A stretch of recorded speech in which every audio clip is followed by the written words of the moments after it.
Olá, mi gente, que tal? Sou Larissa Roble e hoje eu vim trazer pra vocês um tema que foi pedido pra mim nos comentários de um post que eu fiz no Instagram na semana passada. Esse post falava sobre o corretor automático do cérebro. E aí a ideia hoje é aprofundar um pouquinho mais isso e explicar pra vocês quais são as possíveis soluções pra esse problema, ou seja, como a gente hackeia a nossa mente para que ela não faça uma lambança na hora de falar espanhol, para que não saia o típico portunhol. Se você já gostou desse tema, deixa aqui o seu like, salva para você ver mais tarde de novo, porque vai que você se esquece, e vamos pro que interessa. Para entender esse conceito de corretor automático do cérebro, é só a gente assimilar com o corretor automático do celular.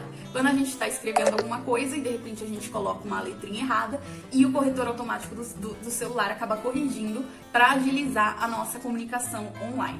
Agora, nem sempre ele funciona como deveria ou da maneira como a gente esperava.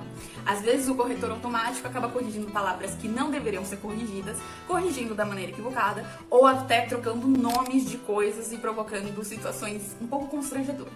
E isso pode ter certeza que acontece na nossa cabeça quando a gente está tentando falar espanhol e o cérebro está achando que a gente está falando português errado.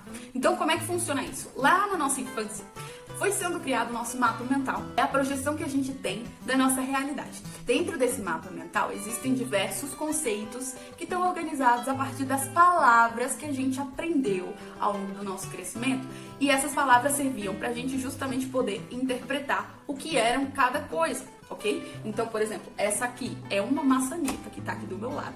Eu tenho uma palavra que dá significado a uma coisa para eu conseguir projetar isso dentro do meu mapa mental e criar minha realidade. Uau, que profundo, né? Para a maioria das pessoas, a realidade é que a gente passa aí anos da nossa vida, 20, 30, 40 anos, só com o português dentro do nosso mapa mental, ou seja, a gente só tem um jeito de atribuir nome às coisas, e um dia a gente decide que quer aprender outra língua. E num momento inicial, o nosso cérebro não entende que a gente está querendo expandir o nosso mapa mental, colocando outras maneiras de denominar aquelas mesmas informações, ou até colocando informações e conceitos novos, que a gente não tinha até então, né? Afinal, conhecer uma língua também é conhecer uma nova cultura, uma outra forma de viver e de ver as coisas. É aí que começa a dar aquelas bugadas.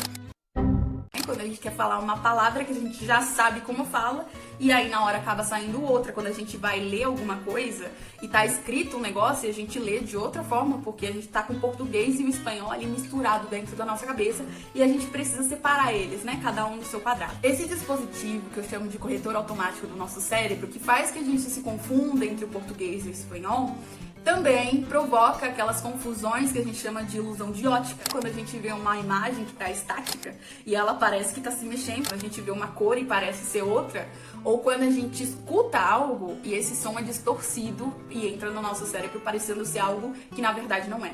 Todo tipo de informação que a gente absorve do mundo, pela nossa visão, pelo nosso olfato, pelo nosso paladar, pelo nosso tato, pelos 5 sentidos, para eles poderem chegar ao nosso cérebro, passa por uma espécie de filtragem. E é nessa filtragem que ocorrem algumas distorções.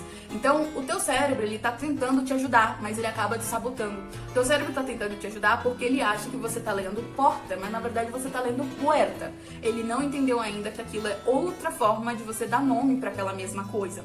Então, você precisa se ajudar a ajudar o seu cérebro. E como que a gente vai fazer isso, que é o que realmente interessa, né? Foi a questão que ficou no ar naquele outro post. Como é que eu faço pro meu cérebro entender quando que eu tô falando em português e quando que eu tô falando em espanhol, para não misturar isso? Bem, é um processo, né? Não adianta você querer que saia perfeito logo no começo. Você tá acabando de começar, tenha paciência consigo. Mas tenha paciência já consciente de algumas ferramentas que você pode utilizar para reduzir aos poucos esses tipos de problema. Então eu separei aqui para vocês 3 recomendações baseadas na minha experiência como alguém que aprendeu a língua espanhola, mas também como alguém que ensina a língua espanhola. Então, vendo o que funcionou para mim e o que funciona para várias pessoas e o que provavelmente vai funcionar para você também.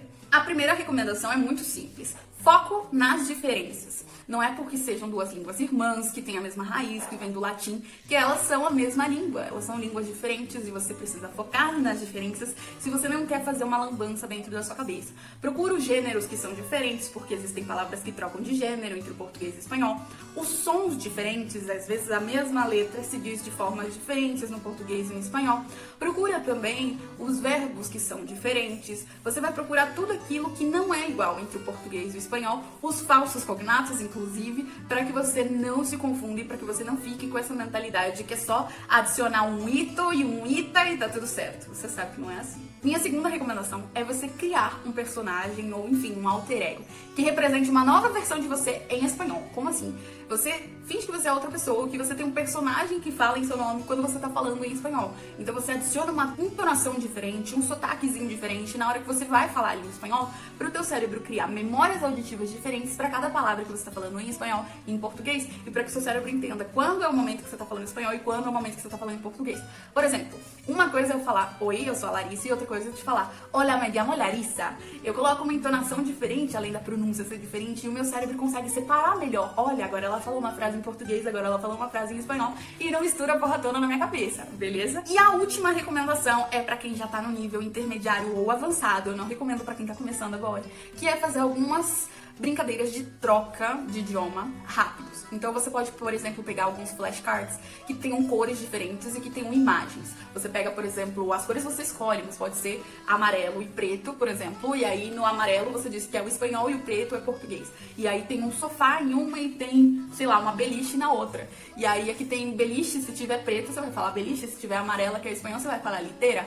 E aí você vai pegando esses flashcards rapidamente e você tem que falar o nome daquele objeto ou daquela imagem na respectiva língua. E, cara, isso é muito divertido e é muito fácil de se confundir, mas a brincadeira é justamente que quanto mais você faz esse tipo de coisa, de trocas rápidas do idioma, mais o seu cérebro vai entendendo que momento que você tá falando espanhol e português. No começo é bem difícil, por isso eu não recomendo pra quem tá começando agora, mas é muito legal. Eu, por exemplo, eu não fiz isso muitas vezes, mas pelo fato de eu trabalhar com o ensino de língua espanhola, eu faço essas trocas com muita frequência. Eu vou explicando um negócio em espanhol, de repente troco pro português, assim eu vou sempre fazendo essa diferença de entonação, e cada vez que eu faço, eu vou ficando melhor ainda. Então, no fim das contas, gente, não tem nenhum grande segredo. Vocês têm que ter paciência, entender que é um processo, mas aplicando essas técnicas aí, o seu processo pode ser muito mais proveitoso e frutífero. Então, espero que essas recomendações sirvam pra vocês, para que vocês possam evoluir na aprendizagem de língua espanhola de uma maneira muito mais eficiente do que fazendo aí de qualquer jeito. Então, por hoje é isso, gente. Espero que essas recomendações tenham sido úteis pra vocês. Não se esqueçam de deixar um feedback comentando aqui embaixo pra eu poder saber